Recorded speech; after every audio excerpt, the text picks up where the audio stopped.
안녕하십니까. 정보학 강의를 담당하고 있는 이승주입니다. 지금 듣고 계신 정보학 강의는 탐정의 업무를 하기 위해서 듣고 계시는 거죠.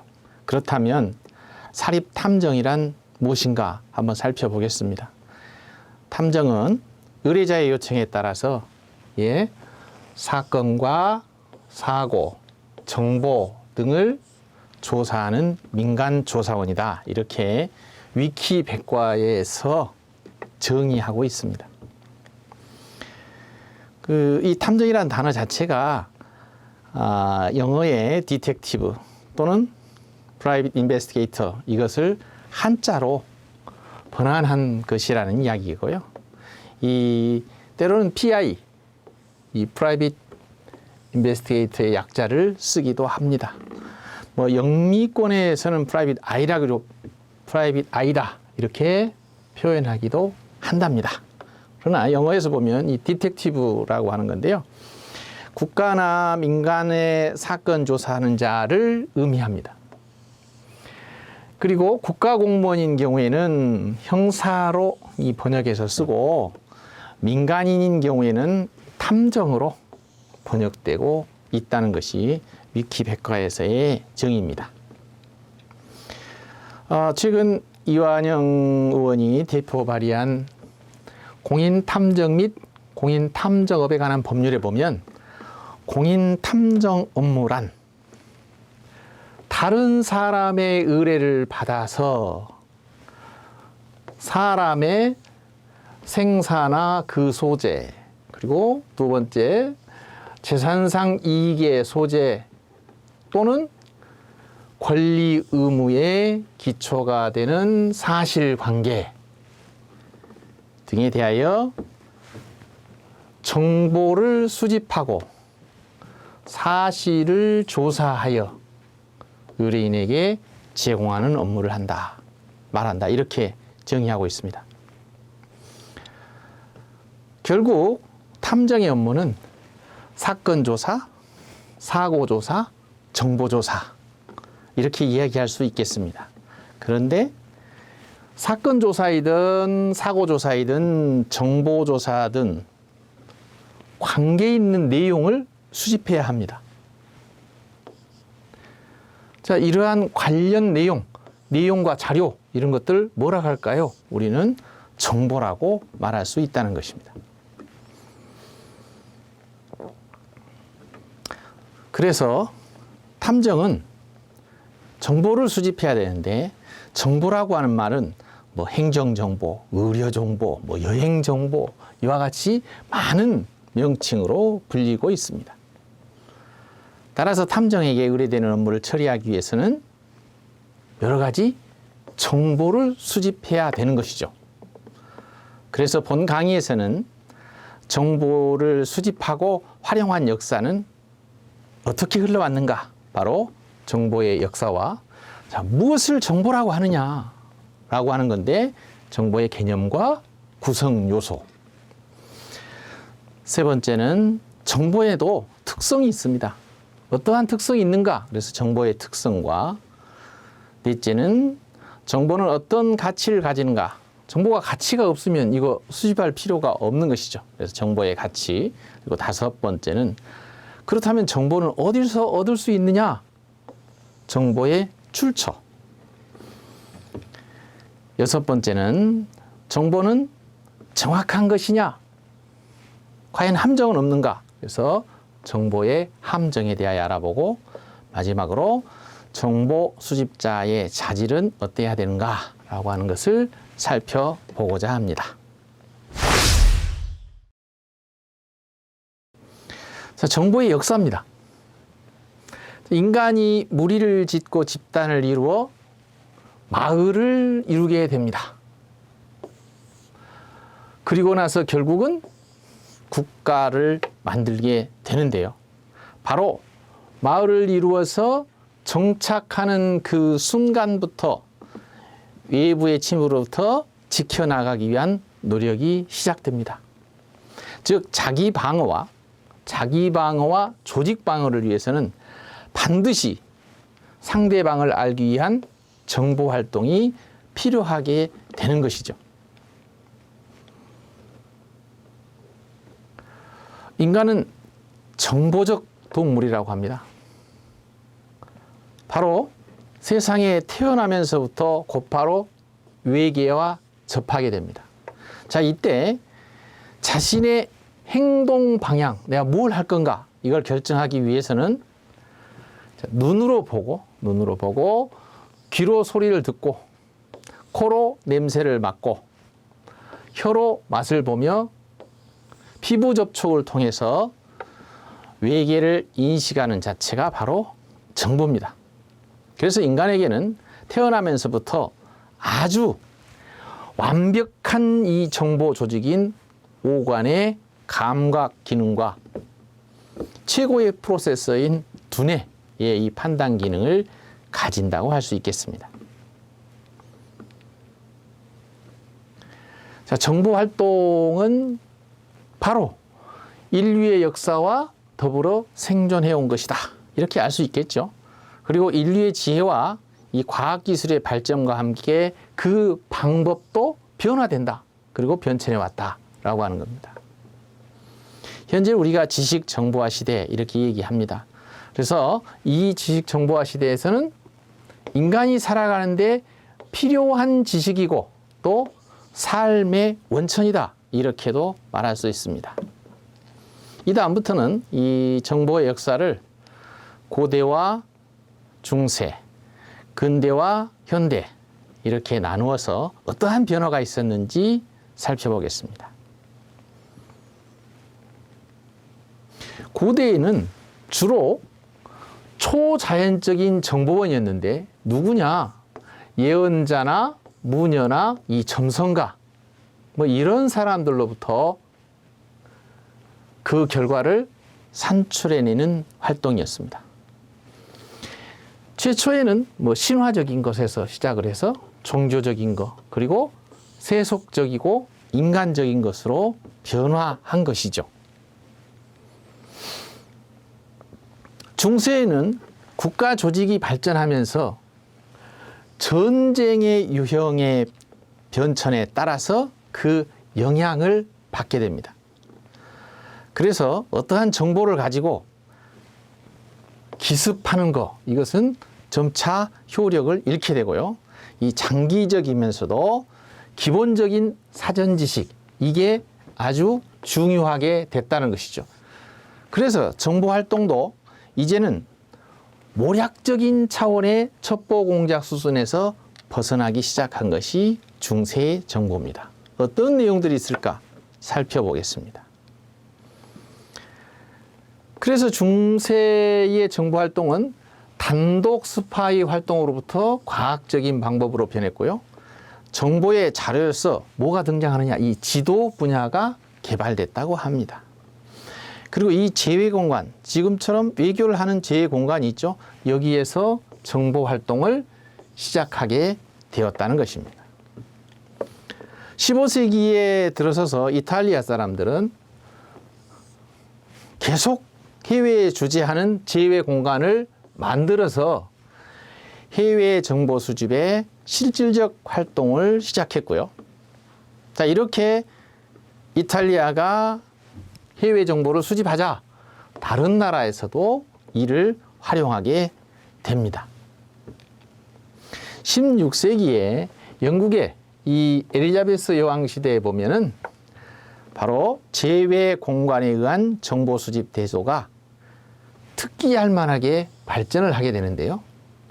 여왕의 이 국무장관이 있습니다. 주임 국무 웰싱검이라고 하는 사람이 모든 기술적인 영역을 개척하게 됐다는 거죠. 또 하나는 왕과 왕이 주고받는 이 사신들이 가지고 오는 사신에 대한 검열 제도도 바로 이때부터 대두가 되기 시작했다고 합니다.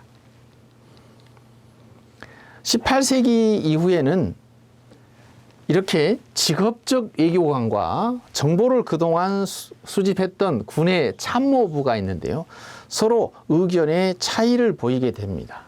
왜냐하면 직업적 외교관들은 정보 활동을 중요시하지 않습니다. 그러나 근본적으로 이 정보 수집 자체가 군에서 나왔기 때문에 군 참모부들은 큰 관심이 많죠. 그런데 군의 참모부들은 정보만 수집하면 되지 무슨 외교에 영향을 주느냐, 이게 관심이 없었다라는 겁니다. 그렇기 때문에 직업적 외교관과 군의 정보를 담당하는 참모부가 서로 의견 충돌을 보이게 된 것이죠.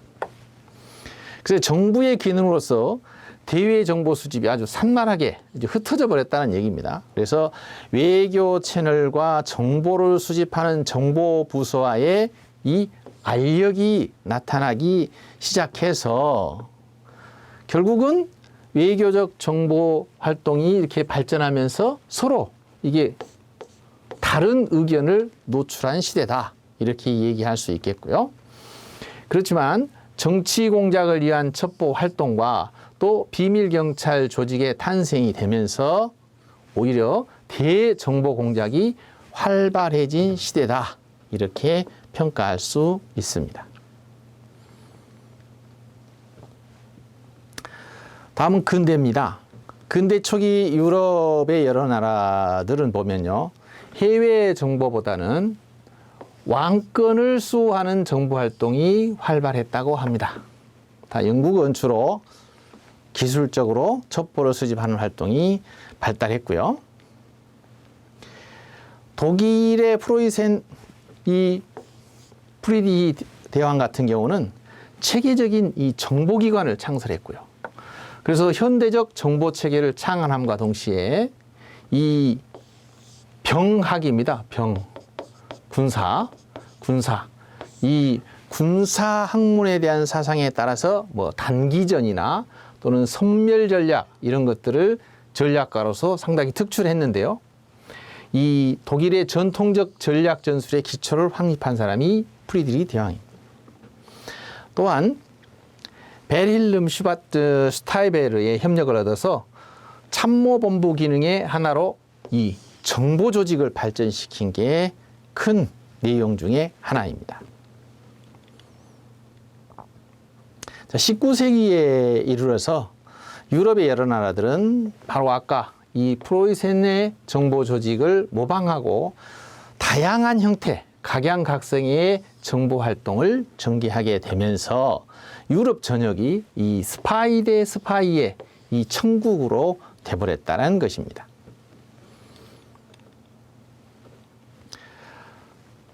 현대의 정보입니다. 자, 현대의 정보는 제1차 세계대전을 전후해서 급격히 발전한 군사정보와 이 대항적 전쟁 계획에 따르는 정보의 대량화의 그 특색이 있다 하겠습니다. 자, 세계 제1차 대전은 이때 발발할 때만 해도 세계 열강들의 정보력은 그렇게 대단하지는 않았고 빈약했다고 합니다. 그러나 세계 제1차 대전으로 각 나라들은 이 정보 조직을 증강했고 또 군사과학이 발달하면서 정보기술이 과학화됨과 더불어서 전문화됐다는 것입니다.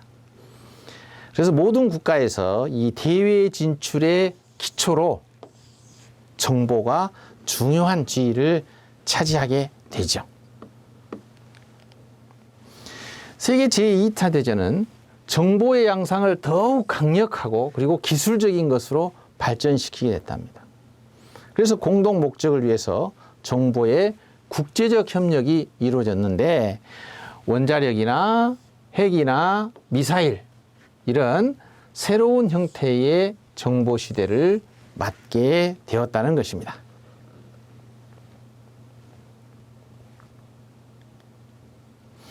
세계 제2차 대전이 끝난 다음에는 각 국가들의 정보 활동은 더욱 복잡해졌습니다. 자, 적대 국가에 있는, 이 적대 관계에 있는 국가 간에는 상대 국가의 치안을 교란해서 그 할 목적으로 간접 침략의 양상으로 변모하기도 했다는 것인데요. 특히 안전보장을 위한 정책의 입안이나 또 수행이 비상시뿐만 아니라 이 평상시에도 정보활동이 필요하게 됐다는 겁니다. 자, 오늘날에 보면은 시대적 요청에 따라서 각 나라들은 정보기관을 이 통합 조정해서 이 중앙 정보 활동을 강화하고 있는 편입니다. 다음은 정보 환경의 변화 사항을 살펴보겠습니다. 이제 1990년대에 국제 정세가 변화가 됐는데요. 정치와 군사적으로 이 구소련의 붕괴와 해체가 되면서 그동안 미국과 소련을 중심으로 지내던 이 냉전 체제가 종식이 됩니다. 그래서 2차 세계대전 이후에 미국과 소련을 주축으로 이 지속하던 군사 대립과 또 하나는 자본주의와 사회주의라는 이 이념 구도, 이게 냉전 체제가 종식이 됐다는 것이죠. 바로 그 냉전의 산물이라고 생각했던 동독을 흡수하는 방식의 통일이 이루어졌고요. 그래서 냉전 때에는 미국의 CIA나 이런 서방 정보기관들이 주로 소련을 대상으로 규정하고 군사 정보를 수집했는데요. 국제 정세가 이렇게 변함에 따라와 냉전 이후, 즉 탈냉전이 되면서 본질적인 변화 과정에 진입하게 됩니다. 자, 이처럼 정보 환경이 변하면서 여러 학자들이 정보에 대한 정의를 두고 있는데요. 엘빈 토플러나 또 다니엘 벨 같은 사람은 새로운 정보 환경은 정보통신 및 기술 문명의 발달로 현실과 허구, 즉 사이버 스페이스, 그러니까 어떤 게 허구고 어떤 게 현실인지 이 구분이 모호해졌다, 이런 이야기를 합니다. 그래서 결국 정보화 사회의 진전을 촉진시켰는데요. 그래서 국가는 물론 기업이나 개인의 경쟁력은 바로 물리력, 힘이나 자본 또는 재산, 이것이 아니라 정보에 의해서 크게 좌우된다는 것입니다.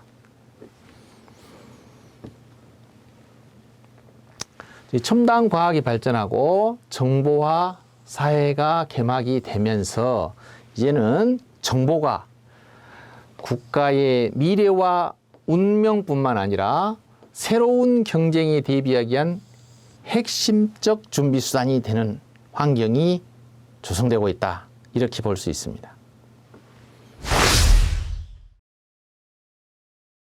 자, 정보를 이해하기 위해서 지금까지 정보의 흐름, 역사를 살펴봤는데요. 자, 이번 시간에는 정보의 개념에 대해 살펴보겠습니다. 최초에 사용되었던 것은 군사 용어로서의 정보입니다. 주로 군에서 사용하던 전문 용어입니다. 내용은 적국의 동정에 관하여 알림이라는 것이죠. 그래서 그 기원을 보면 중세 이집트 제국의 이 군사 기록에 나타나고요. 근대는 프로이센이 정보 활동을 중시했고요. 1800년대 프랑스의 나폴레옹은 이 정보국을 설치함으로써 이게 군사에서 사용됐다는 것을 알 수 있습니다. 독일의 군사학자 클라우제비츠는 전쟁론에서 1832년에 정보에 대해서 이렇게 말합니다. 정보란 적과 적국에 관한 우리들의 지식의 총체를 의미한다. 그러니까 적국에 대해서 얼마나 알고 있느냐 우리가, 이런 얘기고요. 또 아군의 계획 및 행동의 기초를 이루는 것이다. 즉 적국을 알고 이 적에 대해서 대비하는 우리들의 지식을 말한다, 이런 거죠. 자, 전쟁 중에 얻는 정보의 대부분은 모순이 많으며, 자, 첩보는 그 이상으로 많고, 그러니까 전쟁 중에 이런 얘기 저런 얘기가 들리니까 이거 모순이 많고, 첩보는 더 많고, 또 다른 것은 더욱 불확실하다. 그래서 장교에게 요구되는 것은 인간에 대한 지식이다. 자, 인간에 대한 지식이며 그것에 따른 일정한 판단력이 있어야 된다, 이렇게 얘기를 하고 있습니다. 여기서 중요한 건 바로 이겁니다. 적에 대해서 알고 대비하는 것이 정보다, 이런 이야기죠. 자, 자, 현대에서 오늘날 우리가 쓰고 있는 용어, 정보 많습니다. 뭐 여행 정보, 뭐 역 정보, 뭐 주택 정보 많죠. 이 정보라고 쓰는 것들이요. 자, 뭐 시험 정보 이런 것들이 많습니다. 자, 그렇다면 이 정보라고 쓰는 말은 어디서 왔을까라고 하는 건데요. 자, 일본이 이 프랑스식 군사 제도를 채택을 합니다. 그래서 일본의 과거에 육군을 창설하면서 정보의 정과 알림의 보를 연결해서 정보라는 단어를 만들었다고 합니다. 이게 일제 감정기에 한국에 들어와 사용되기 시작하면서 우리도 정보라는 용어를 쓰기 시작했다고 합니다. 자, 현대 사회에서 사용하는 정보. 자, 또 하나는 인포메이션이 있습니다. 이 라틴어의 뿌리를 두고 있는데요. 무엇으로 한다라고 하는 인과 형체를 갖춘다는 폼이 있습니다.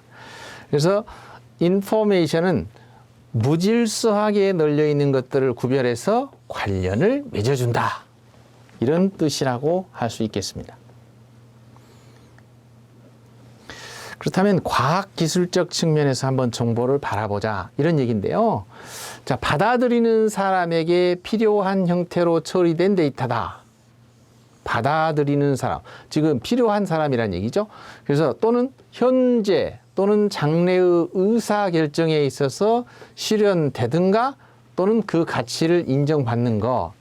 이걸 정보라고 할 수 있겠고 또 데이터를 처리해서 자료를 처리하여 효율성 있는 가치를 부여하는 것.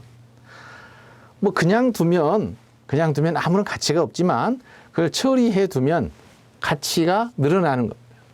또 특정 상태에 있어서 그 가치가 평가된 자료다. 이 가치가 평가된 자료로서 문제 해결에 유용한 것이다라고 하는 겁니다.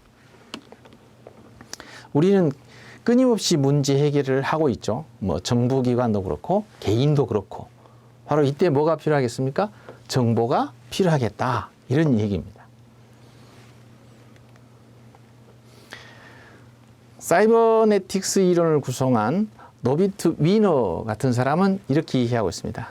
정보란 인간이 외계에 적응하려고 행동하고 또 그 조절 행동의 결과를 외계로부터 감지할 때에 외계와 교환하는 내용이다라고 하는 겁니다. 즉 인간이 환경에 적응함에 있어서 바로 필수적인 요소가 정보다 이렇게 말할 수 있습니다. 셔먼 켄트도 이렇게 얘기합니다. 정보란 지식, knowledge이며 뭐 조직적인 활동이다. 뭐 이렇게도 정의를 합니다. 정보의 개념을 보면 용어는 이렇게 변천됩니다. 처음에 군사나 국가안보 분야에서 발전을 해서 정보 사회를 맞이하면서 정보 사회 일상 용어가 되었고요. 여러 분야에서 지금은 정보라고 하는 용어를 사용하고 있습니다. 자, 여기서 탐정 업무와 관련하여 정보는 사건 해결을 위한 관련 자료라는 의미가 되겠습니다. 바로 이 관련 자료, 즉 증거의 수집은 탐정의 주요 업무 중에 하나라고 할 수 있겠네요.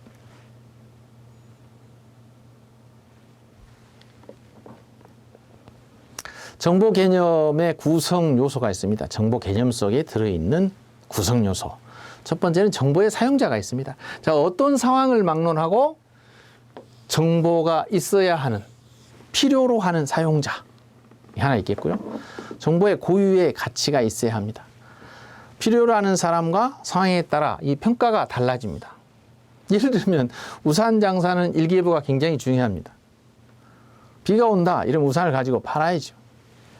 주식 투자자와 증권가 소식, 이것도 하나의 정보죠. 또 정부의 경제 정책이나 뭐 청소년에 있어서는 이 수험 정보, 이런 것들이 정보의 고유의 가치를 가질 수 있다고 할 수 있습니다. 나이 드신 분에게 이 수험 정보는 아무런 가치가 없죠. 그러나 수험생에게는 가치가 있다는 얘기입니다. 정보의 개념 구성 요소 중에 일정한 처리 과정이 있습니다.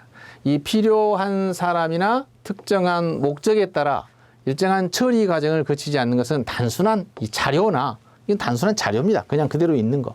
그리고 첩보, 가공되지 않는 그냥 자료의 그런 수준에 불과하다, 이런 겁니다.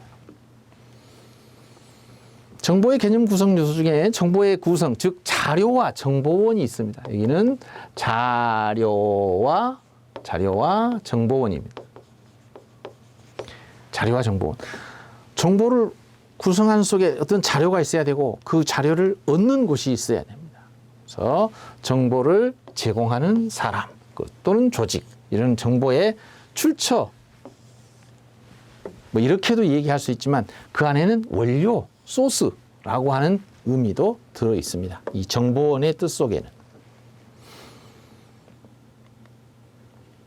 정보의 개념상 구분해 보겠습니다. 흔히 자료, 첩보, 정보 이렇게 얘기를 합니다.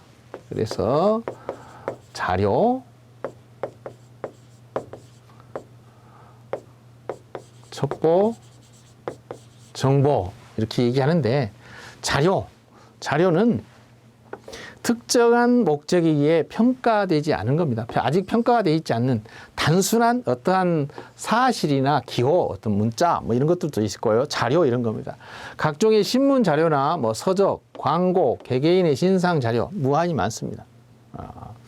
그래서 이 사용자가 필요로 하는 자료는 이 정보가 될 수 있습니다. 자료가. 그러나 필요로 하지 않은 자에게는 아무런 의미가 없는 그냥 단순 자료에 불과하다, 이런 겁니다.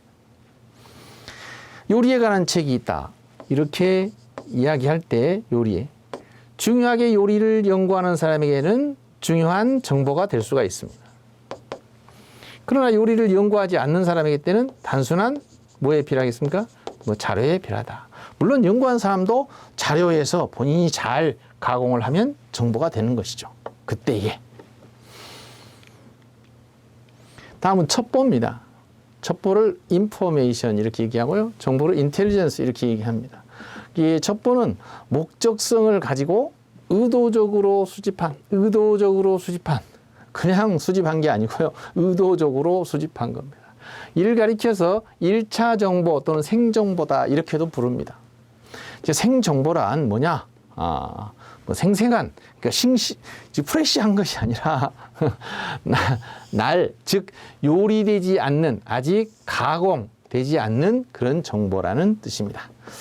예를 들면 뭐 근거가 희박한 풍문이나 이런 소문, 루머 이런 게 하나의 첩보고, 무엇에 관한 썰 뭐 이런 것도 첩보의 일종입니다. 이 첩보에 대해서 사실 여부를 확인하는 것은 바로 이제 나중에 정보 사용자의 역할이죠.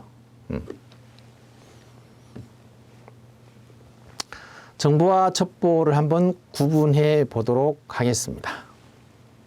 정보는 객관적으로 평가된 정확한 지식입니다. 반면에 부정확한 견문, 보고 들은 지식을 포함하고요.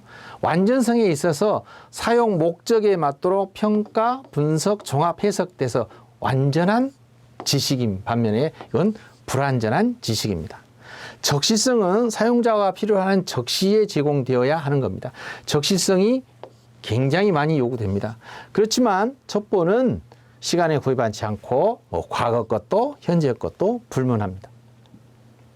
생산 과정의 특수성을 보면 정보는 요구가 있으면 수집이 되고 그 다음에 수집돼 분석 생산을 해서 배포의 과정을 거치지만 첩보는 단편적이고 개인적인 시건에 관한 지식의 뿐이라는 것입니다.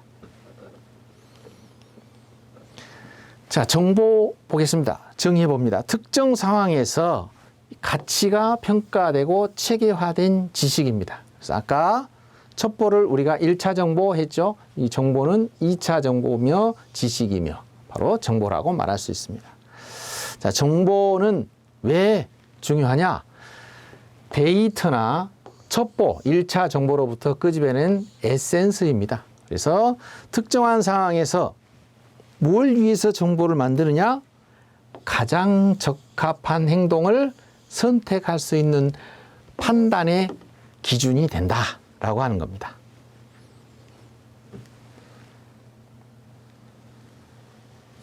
결국 자료와 첩보와 정보는 자료에서 첩보로, 첩보에서 정보로 이어진다는 것을 알 수가 있습니다.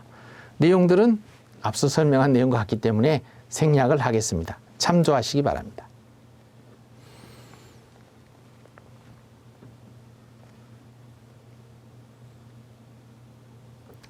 자, 정보를 보면 국가나 조직의 정보기관에서는 첩보를 수집하고 분석해서 배포 과정을 거치지만 탐정은 물론 여러 사람의 탐정이 있는 경우에는 그렇지 않을 수도 있겠으나 기본적으로 수집자 자신이 바로 수집자이며 분석가입니다.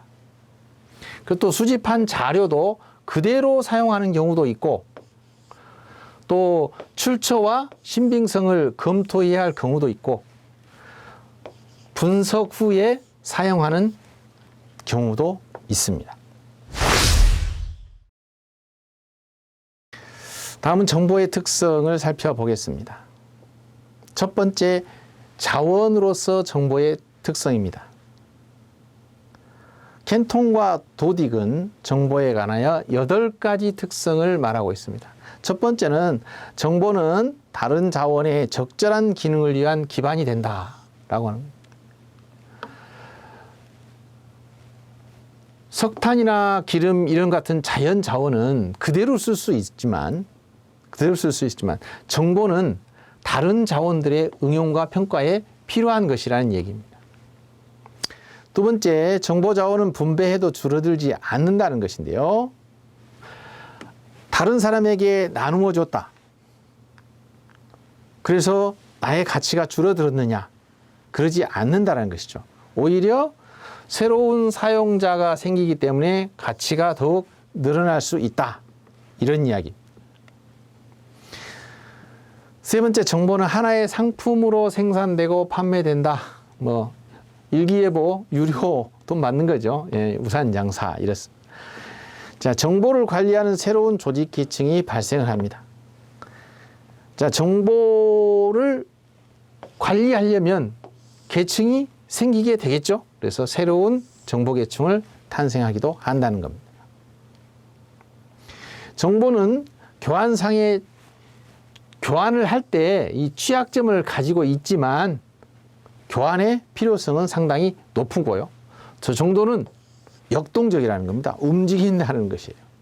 또 정보는 자기 규제나 또는 자기 조직, 정보 이 사이 융합이 일어나기도 한다는 것이고 정보는 사회 내에서 무한한 이 성장의 가능성을 제시할 수 있다는 것입니다. 로빈슨은 정보의 특성을 다른 정보와 다른 경제 상품의 비교를 통해서 4가지로 설명하고 있습니다. 첫 번째는 정보의 특징은 정보가 재산권에 대한 법적 개념이 명확하지 않다. 이런 건데요. 즉 정보는 훔치기가 쉽고 적발해내기 어렵기 때문에 한 사람이 독점하기 어렵습니다. 내가 가지고 있는 걸 남이 가지고 있는지 알 수가 없죠. 물건은 내 물건을 가져가면 알 수 있지만 정보는 모른다는 것이죠. 두 번째, 정보의 종류와 내용을 따라서는 이 낮은 가격으로 무한히 생산할 수도 있다는 겁니다. 그게 돈이 많이 들지 않는다. 이런 얘기고요. 자, 정보는 아무리 사용해도 감가상각되지 않는다. 우리 자동차는 어떻습니까? 사용하면 값이 떨어지죠. 그러나 정보는 그렇지 않다. 네 번째, 인간의 서비스와 달리 정보 서비스는 저장될 수도 있다는 것입니다. 이게 로빈슨이 얘기한 4가지 정보의 특성입니다. 자, 종합적 측면에서 정보의 특성을 살펴보면 첫 번째, 적실성입니다. 사용자가 의사결정에 필요한 내용을 제공해야 합니다. 두 번째는 적시성입니다. 자, 필요할 때에 활용 가능해야 한다. 세 번째는 비전이성입니다. 타인에게 전달을 해도 본인에게 그대로 남는다. 나 정보 당신에게 줬으니 나는 이제 안 쓴다, 모른다, 이렇게 할 수 없는 것이죠. 누적 효과성인데요. 뭐 생산 그리고 축적이 되면 될수록 가치가 높아간다라는 거. 신용 가치성입니다. 구매할 때 이 출처 또는 정보원의 신용이 중요한 판단 기준이 됩니다. 뭐 증권가에 있는 증권 정보, 여러 가지 수험 정보. 자, 누구로부터 나왔는가? 바로 출처의 신뢰도가 높을수록 정보의 가치도 높죠. 무한 가치성입니다. 자, 물질이나 에너지는 하나의 상품의 하나의 가치죠.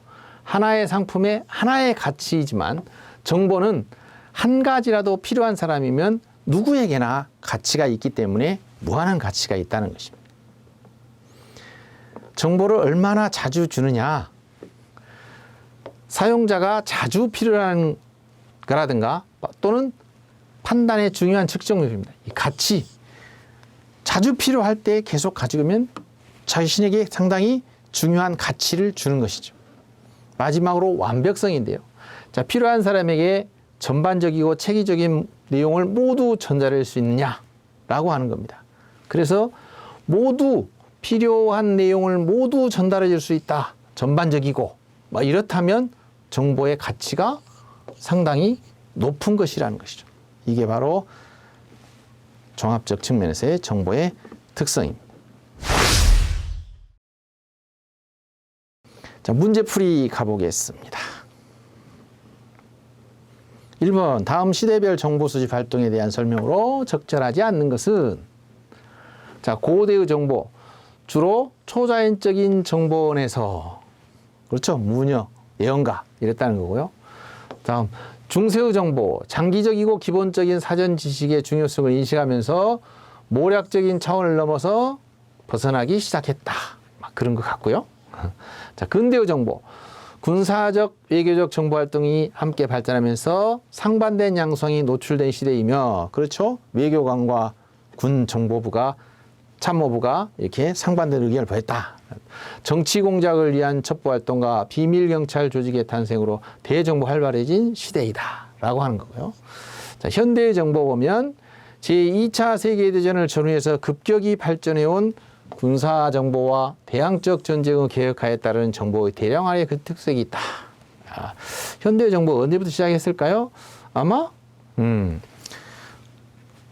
정답 확인하겠습니다. 정답. 네. 정답은 라번이었습니다. 이게 2차 대전이 아니라 1차 세계대전입니다.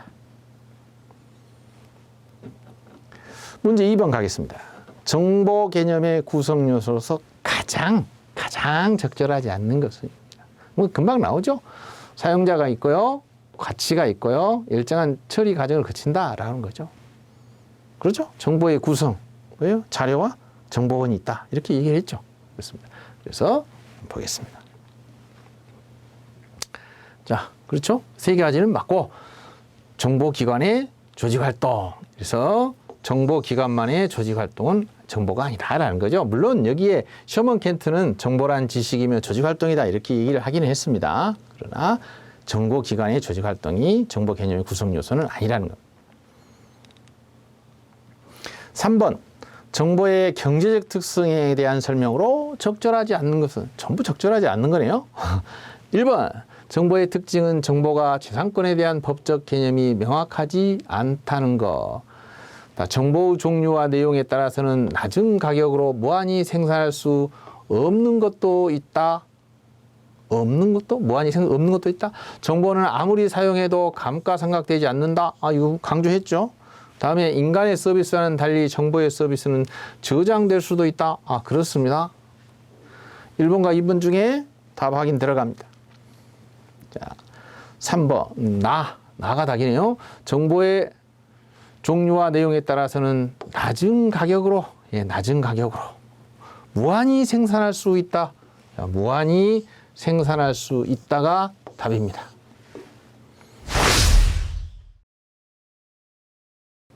요약 정리해 드리겠습니다.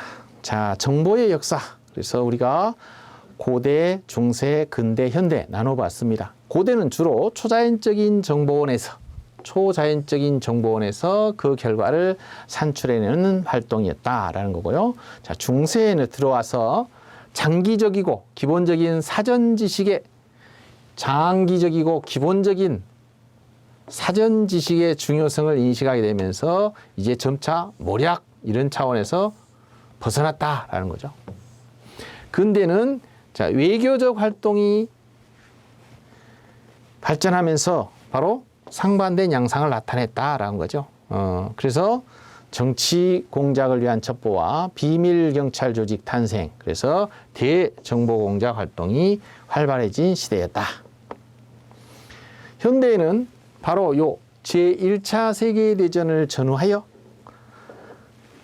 군사 정보와 그리고 대항적 전쟁 계획에 따라서 정보의 대량화가 있어 왔다라는 겁니다.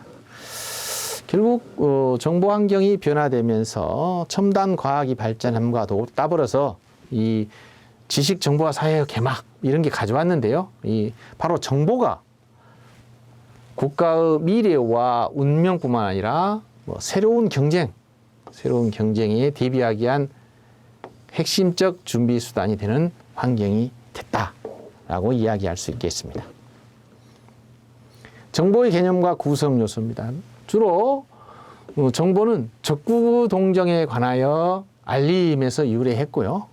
과학기술적 측면에서 보면은 필요한 사람, 즉 받아들이는 사람에게 필요한 형태로 처리된 데이터다. 뭔가 처리됐다라는 거고요. 현재 또는 장래 의사결정에 있어 실현되든가 또는 가치를 인정받는 가치 인정 또는 실현 이와 같은 개념이 중요합니다. 데이터를 처리해서 효율성 있는 가치를 부여하는 것 이런 것이고요. 특정한 상태에 있어서 그 가치가 평가된 자료 이걸 정보라고 말한다. 결국 탐정 업무와 관련해서 정보를 바라본다면 사건 해결을 위한 관련 자료를 의미한다라고 할 수 있겠습니다.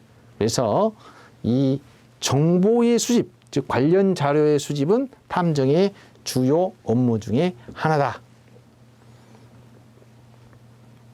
정보의 개념과 구성 요소는 여러분이 읽어보시기 바랍니다. 결국은 자료를 수집하면 첩보가 되고 첩보를 분석 해석하면 정보가 된다. 이런 이야기를 드렸습니다.